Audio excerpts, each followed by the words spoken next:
Dieu et acclamer le roi des rois. Tu acclames des cris de joie pour celui qui est assis sur le trône de gloire. Est-ce que tu peux ovationner Jésus-Christ de Nazareth ce matin? Est-ce que tu peux acclamer pour le roi des rois ce matin? Alléluia. À toi la gloire ce matin. Vous savez, lorsque le président de la République fait son entrée, les gens se lèvent et acclament. Le président de la République n'est pas comparé au roi des rois. Est-ce que tu peux te lever ce matin et acclamer plus fort le roi des rois? Est-ce que tu peux ovationner le roi des rois ce matin? Est-ce que tu peux pousser les cris de joie pour le roi des rois ce matin? À toi la gloire, Seigneur. À toi la gloire, Seigneur. Oui, notre Dieu vit et il règne. Alléluia. Je ne sais pas comment tu as passé ta semaine, mais notre Dieu est le Dieu de victoire. Alléluia. Notre Dieu est celui qui donne la vie. Jésus a tout payé à la croix pour que toi et moi soyons sauvés. Alléluia. Amen. Est-ce que nous pouvons louer le Seigneur ce matin? J'aimerais que nous quittions un peu notre confort et que nous louons le roi des rois ce matin. Alléluia. Jésus a tout payé.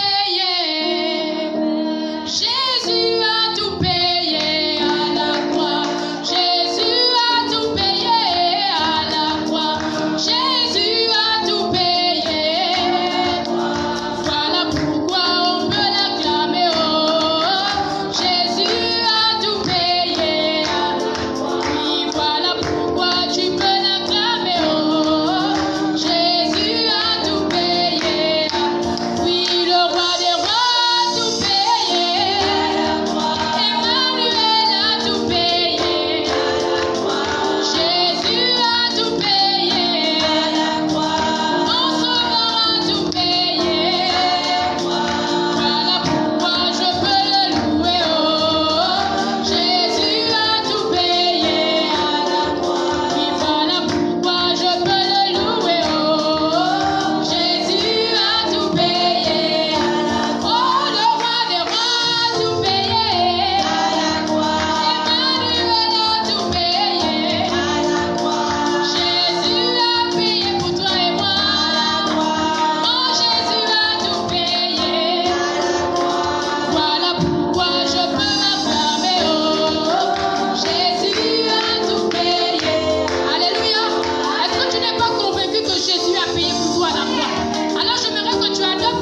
Alléluia.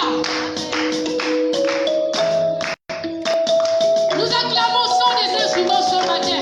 Nous louons le roi des rois parce que celui qui nous a sauvés.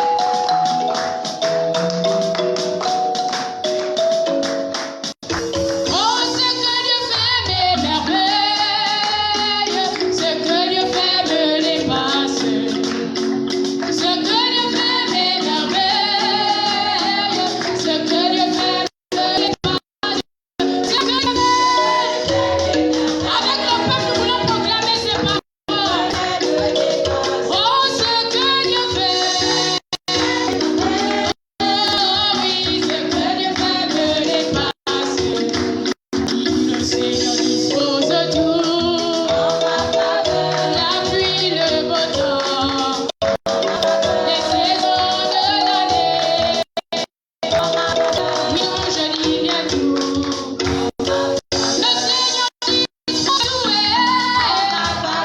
La pluie, le beau temps, les saisons de l'année. Oui, tout, je dis bien tout. Oh, ce que Dieu fait merveille, ce que Dieu fait me dépasse. Ce que Dieu fait mes merveilles, ce que Dieu fait me dépasse. Est-ce que nous pouvons acclamer pour le roi des rois ce matin? Les amis, ce que Dieu fait tellement merveilleux que si nous allons dans les hôpitaux, nous ne resterons pas assis pour louer le Seigneur. Si nous allons dans les morts, nous serons pourquoi nous louer ce matin. Alléluia. Notre Dieu n'a pas changé. Oui, ce que Dieu fait mes merveilles, ce que Dieu fait me dépasse. Alléluia. Nous voulons être en accord avec les instruments ce matin. Alléluia. Ce que Dieu fait mes merveilles, ce que Dieu fait me dépasse. Ce que Dieu fait mes merveilles, ce que Dieu fait me dépasse. Oui, le Seigneur dispose tout. La pluie et le beau temps, les saisons de l'année. Oui, tout, je dis tout. Oh, le Seigneur dispose tout. La pluie et le beau temps, les saisons de l'année. Oui, tout, je dis bien tout. Le Seigneur dispose tout pour nous. La pluie et le beau temps, les saisons de l'année. Oui, tout, je dis bien tout. Le Seigneur dispose tout. La pluie et le beau temps, les saisons de l'année. Oui, tout, je dis bien tout. Oh, le Seigneur dispose tout. La pluie et le beau temps, les saisons de l'année. Oui, tout, je dis bien tout. À toi la gloire. Oui, notre Dieu est bon. Oh, notre Dieu est bon. À toi la gloire, Seigneur. Bénissons à ton nom. Oui, mon Dieu, tu es bon. Reçois l'honneur ce matin. Bénissons à ton nom. Nous voulons dire que tu es bon, Seigneur. Reçois l'honneur ce matin.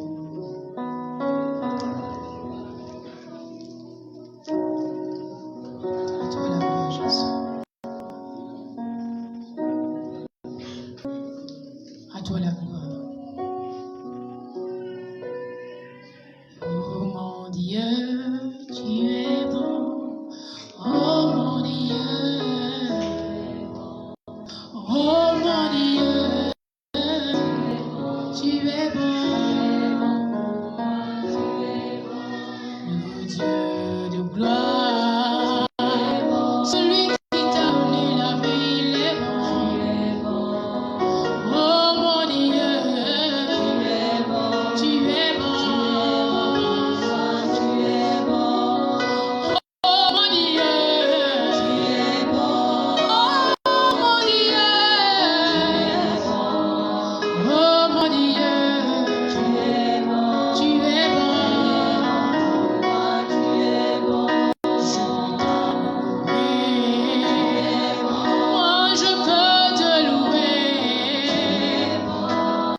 Le Seigneur est bon. À toi la gloire, Jésus.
Amen. Amen. Amen. Gloire à Dieu, gloire à Dieu. Gloire à Dieu. Nous également ceux qui nous suivent en direct. Alors, rapidement, je vais laisser la place à l'orateur de ce matin, Ancien Arnaud, qui va nous communiquer ce que le Seigneur a mis dans son cœur. Rapidement, je lui laisse la place. Acclamons le Seigneur et encourageons notre ami. Non, notre ancien plutôt.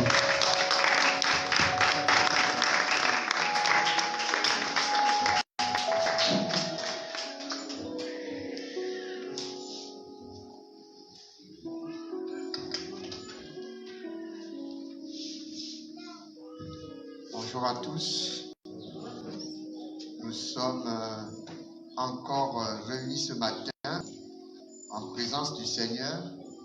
Et nous allons partager pendant quelques minutes la parole de Dieu autour du thème « Prépare-toi à la rencontre de ton Dieu ». Sans plus tarder, nous allons lire dans le livre du prophète Amos, le chapitre 4, le verset 12. Amos, chapitre 4, verset 12.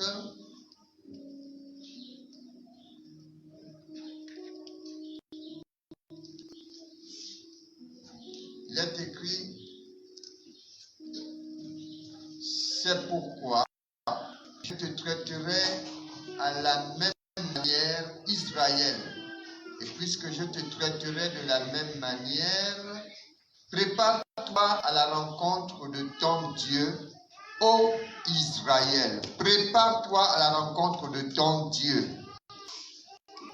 Mais là, ce matin, il ne s'agit pas du peuple d'Israël, il s'agit de chacun de nous, de tous ceux qui regardent, de tous ceux qui sont dans cette salle. Il est important que chacun se prépare à rencontrer Dieu. Lorsque nous avons rendez-vous, nous devons rencontrer une personnalité ou que nous devons recevoir quelqu'un chez nous, nous prenons toutes les dispositions pour préparer cette rencontre avec la personne que nous voulons voir. Si c'est chez nous, nous prenons toutes les dispositions nécessaires pour que la personne soit bien reçue chez nous et lorsqu'elle partira de là, qu'elle puisse bien parler de nous. Ou lorsque nous devons aller vers une autre personnalité, la rencontrer, nous prenons toutes les dispositions également pour être bien reçue. Personne ne peut aller rencontrer une autre personnalité en traînant derrière lui des casseroles, des valises, etc. Beaucoup de choses. On va avec le strict nécessaire, tout ce qui est important pour cette rencontre. Ce qui veut dire que tout ce qui est superflu ou de trop, nous n'avons pas besoin pour cette rencontre, sera mis de côté. Et ce matin, la Bible nous interpelle en disant, prépare-toi à la rencontre de ton Dieu.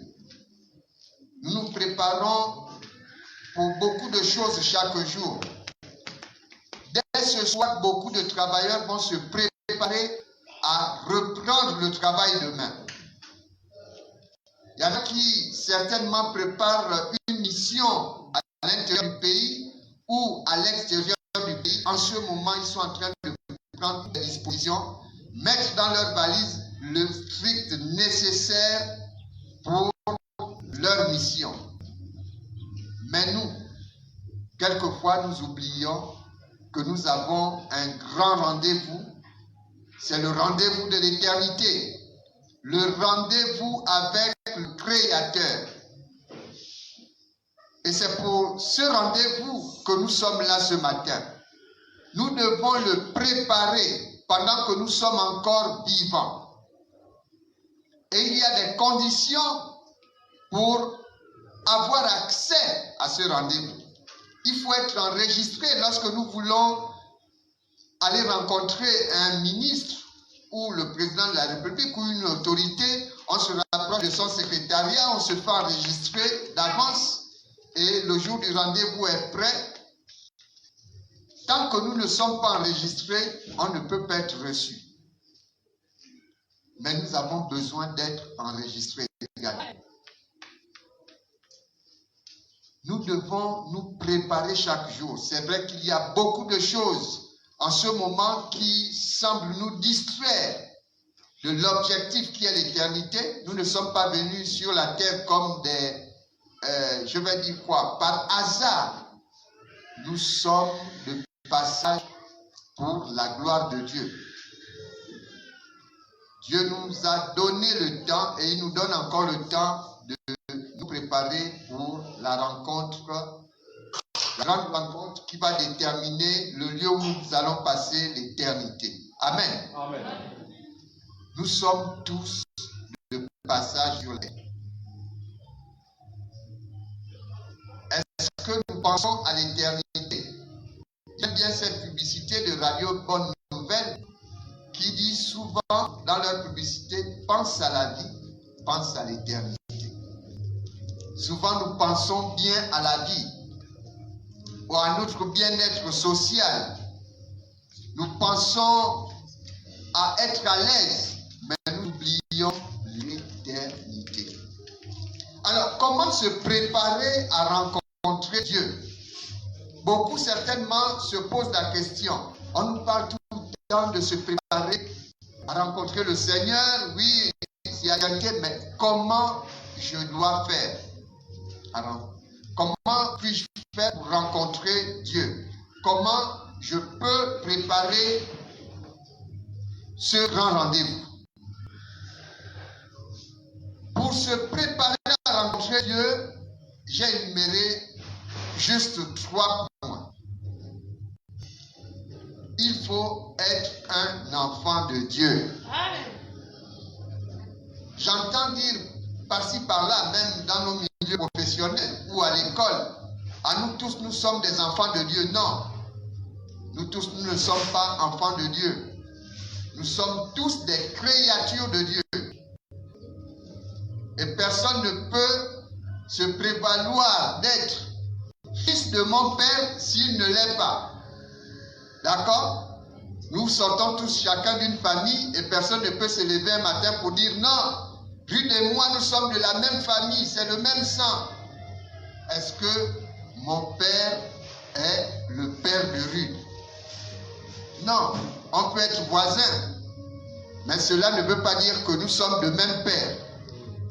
Donc nous sommes tous des créatures de Dieu, mais pas enfants de Dieu. Alors, nous lisons la parole de Dieu rapidement dans l'évangile de Jean. L'évangile de Jean, au chapitre 1er. J'ai un peu de soucis avec la lumière.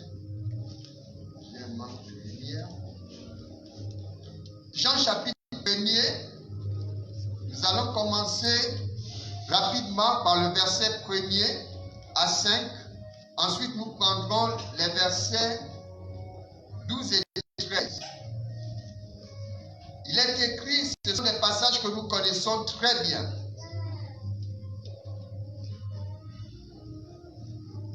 Il est écrit, au commencement était la parole, et la parole était Dieu, et la parole était avec Dieu, et la parole était Dieu. Elle était au commencement avec Dieu.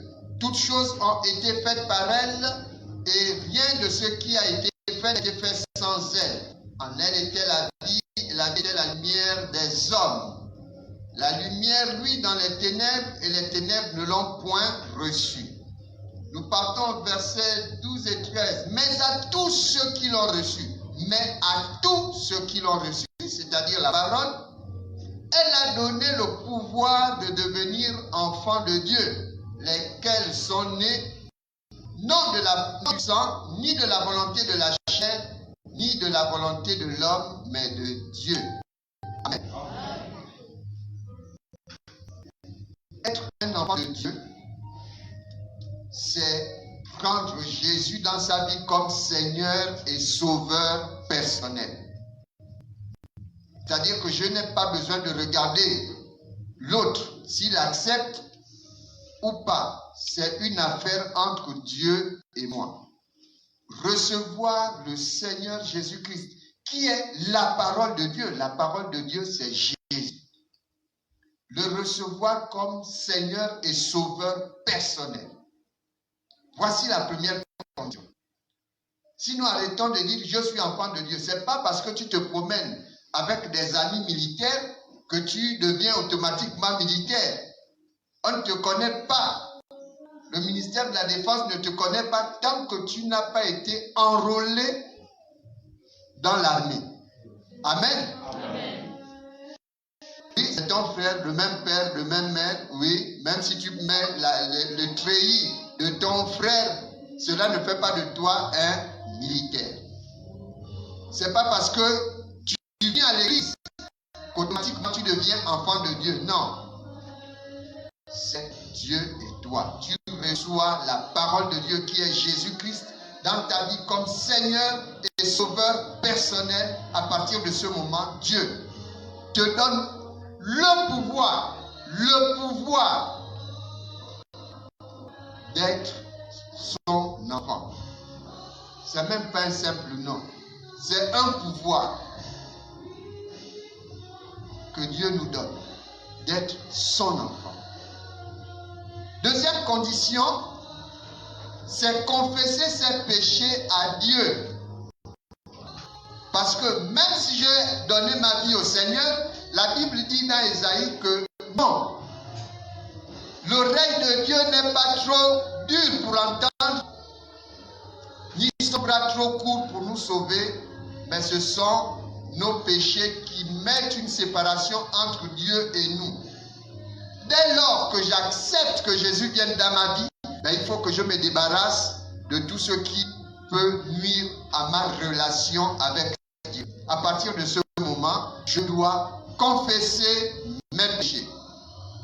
Amen. Amen. Beaucoup disent, j'ai accepté le Seigneur, oui, je vais tous les jours à l'église, je jeûne, je prie. Quand je vois des collègues, des gens qui se tuent à faire le jeûne d'Esther, 3 jours, 3 nuits sans manger ni boire. Il y a une qui a failli mourir une année comme ça au travail. Je lui ai dit, bon, après, on a dû la réanimer. Mais après tout ça, qu'est-ce qu'il en est? Qu'est-ce que Dieu t'a donné?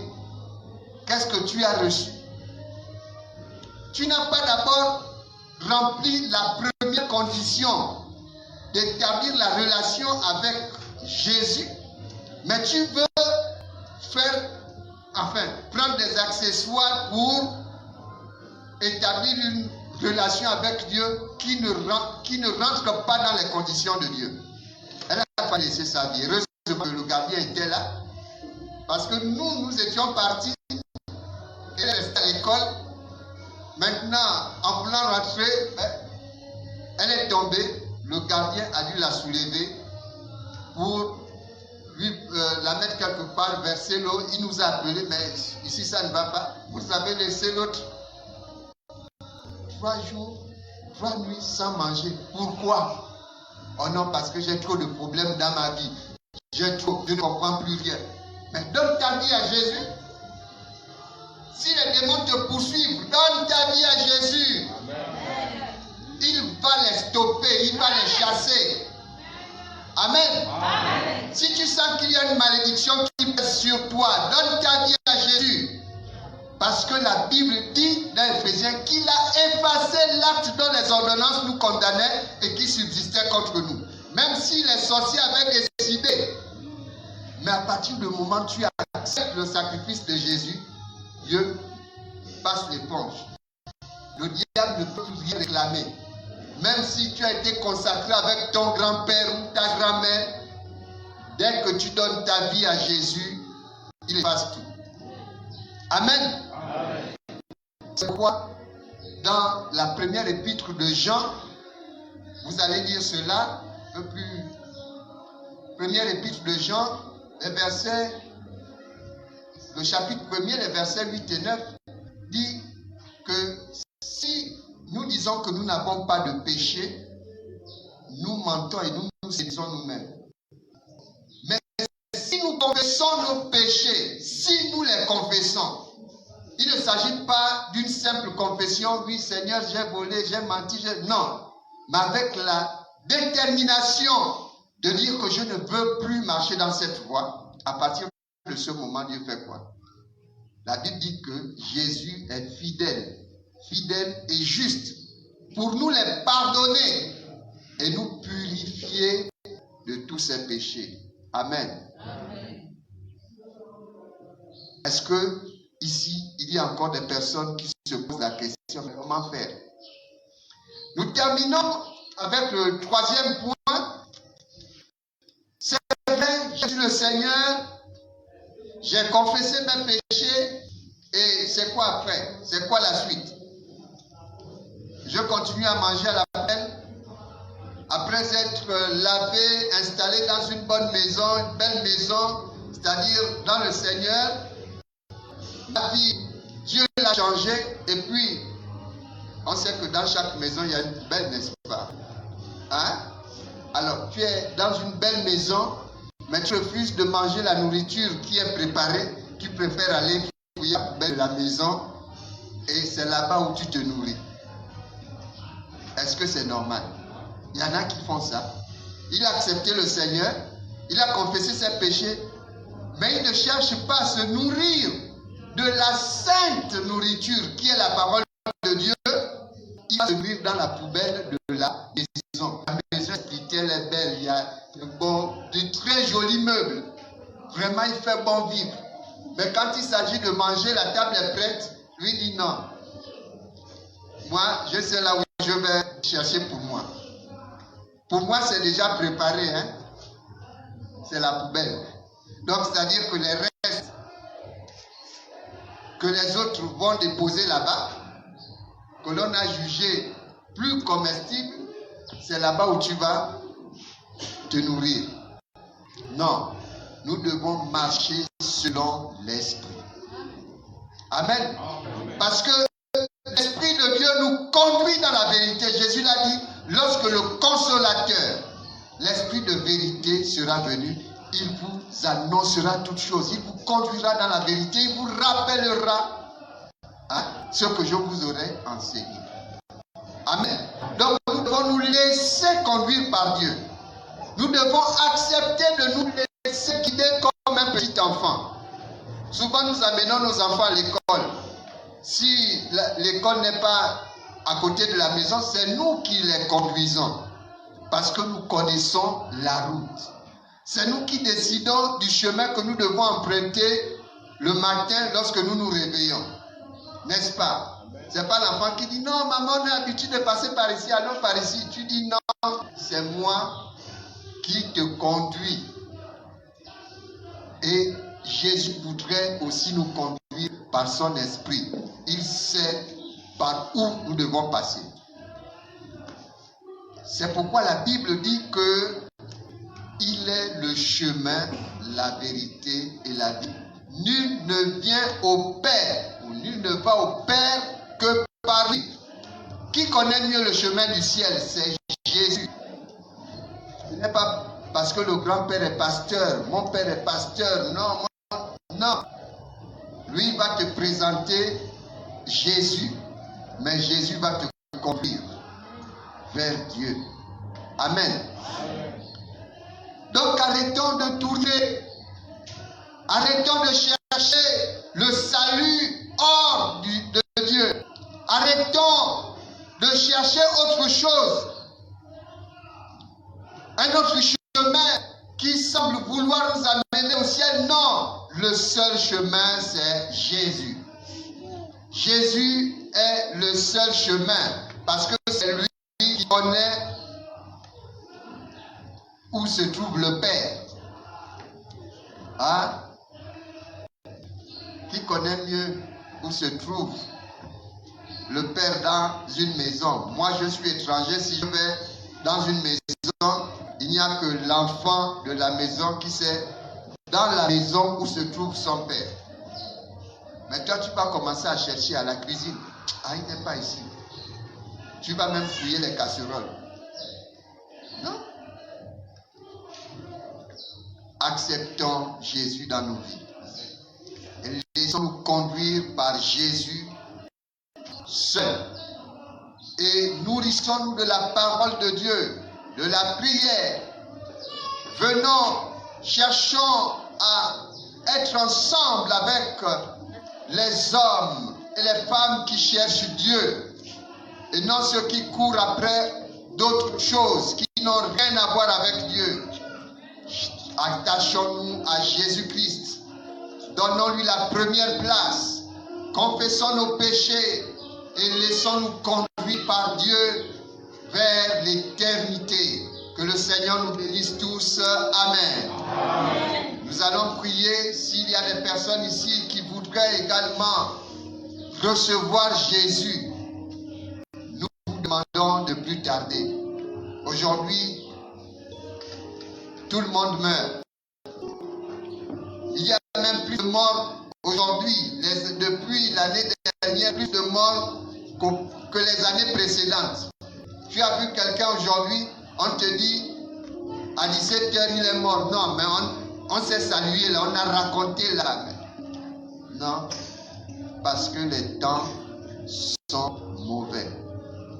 Donc, il n'est plus question de je suis jeune, j'ai encore l'âge. Non, c'est urgent de marcher, de recevoir et de laisser à Jésus la première place dans la vie. Donc nous prions que le Seigneur touche votre cœur, vous qui en ce moment nous regardez. Laissez à Jésus la première place dans votre vie. Nous allons prier pour vous et vous qui êtes dans cette salle également, qui ressentez le besoin de marcher avec Jésus, nous allons également prier pour vous afin que votre engagement soit sincère et éternel. Amen. Seigneur notre Dieu, notre Père, nous voulons te bénir, te rendre grâce pour ta parole, parce que tu nous prépares. Oh, tu nous appelles chaque jour à nous préparer à te rencontrer, parce que tu veux que nous puissions rentrer dans l'éternité avec toi et non l'éternité avec le diable. Seigneur, c'est pourquoi nous te prions pour tous ceux qui ont entendu ce message, et même pour nous, pour moi qui ai donné ce message. Je voudrais que tu nous aides encore à nous préparer, à être actifs chaque jour. Seigneur, à ne pas nous détourner de l'objectif, parce que notre passage sur la terre, c'est pour préparer notre éternité. Parce que la mort nous introduit dans l'éternité. Alors nous voulons passer l'éternité avec toi. Alors Seigneur, aide chacun de nous. Aide ceux qui ont déjà reçu ton Fils Jésus comme Sauveur et Seigneur personnel. Aide aussi ceux qui ne l'ont pas encore fait ce matin, afin que chacun te donne sa vie, que chacun te donne son cœur, que chacun accepte de confesser ses péchés et de marcher en nouveauté de vie avec toi. Seigneur, agis, que l'engagement de chacun soit sincère, véritable, afin que, Éternel, par ta grâce et par ton amour, nous puissions atteindre le ciel et être assis à ta droite. Merci pour tes bienfaits. Au nom de Jésus. Amen.